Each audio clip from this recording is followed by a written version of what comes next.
Cienījamā priekšsēdētāja, godājamie deputāti, es nevaru piekrist apgalvojumam, ka drošības situācija pasliktinās. Drošības situācija uzlabojas tieši šajās dienās, un tie, kas seko G7 sanāksmē Francijā, redzēja, ka vakardien tika parakstīts pamieris starp Amerikas Savienotām valstīm, 70 dienu pamieris par kardarbības pārtraukšanu un Hormuza līķa atblokēšanu starp ASV un Irānu. 70 dienas. Tas, vai šīs pamieris tiks pagarināts un tiks noslēgts miera līgums, būs atkarīgs ne tik daudz no militārām spējām, cik no diplomātijas. Latvija ir maza valsts, un mēs labi saprotam, ka palielinot pa 2 reizes vai pa 10 reizes savu aizsardzību, mēs tik un tā esam atkarīgi no diplomātiskām spējām vienoties gan ar Amerikas Savienotām valstīm, gan ar pārējām NATO valstīm. Un viens interesants piemērs, ko varbūt daudz nav pamanījuši, ko vakardien prezidents Trumps teica pieņemšanā. Faktiski viņam izdevās piespiest Ķīnu, ja panākt vienošanos ar Ķīnas prezidentu un ar Krievijas prezidentu, ka šīs valstis nepiegādās Irānai lidmašīnu notriekšanas sistēmas. Prezidents Trumps atzina, ja šīs sistēmas tiktu piegādātas, tad Irāna neiet un nepiekāptos nekādā gadījumā uz šīm miera sarunām.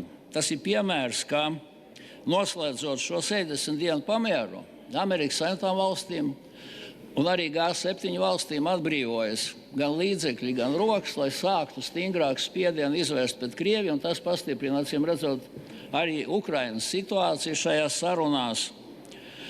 Un mācība visam tam ir tā, ka Latvija ir maza valsts, un mūsu ārlietu ministrs, viņam faktiski būtu jābūt tādam, kas jebkurā laikā varētu tikt pieņems gan no ASV ārlietu ministra, ja valsts sekretāra, tāpat arī viņam būtu neierobežots iespējas tikties ar Francijas vai Vācijas ārlietu ministriem, arī tā skaitā ar Turcijas, ar visiem NATO valstu ārlietu ministriem.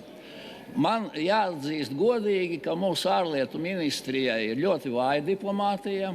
Šī ārlietu ministre netiek pieņemta tādā mērogā, piemēram, viņa nav spējīga bieži tikties ne ar Rubio, ne pārunāt šīs lietas, un acīm redzot, tas jau būs jaunās Saeimas un jaunās valdības uzdevums.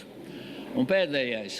Ko sabojā diplomātija, to nevar atrisināt neviens militārais spēks. To mums vajadzētu atcerēties. Un atcerēsimies, ka savā laikā Latvijas ārlietu ministrs pirms kara, viņi bija vairāki. Viņi tikās bez sevišķām problēmām, pat pieprasot tikšanos ar visām lielākajām Eiropas valstu ārlietu ministrijas pārstāvjiem un diplomātiskajiem dienestiem. Tāpēc mans novēlējums ir ne tik daudz runāt par to, cik mēs briesmīgi bruņosimies, bet kā mēs uzlabosim savu ārlietu ministrijas darbu un atradīsim cilvēkus, kas spēj nodrošināt Latvijas neatkarību un drošību. Paldies!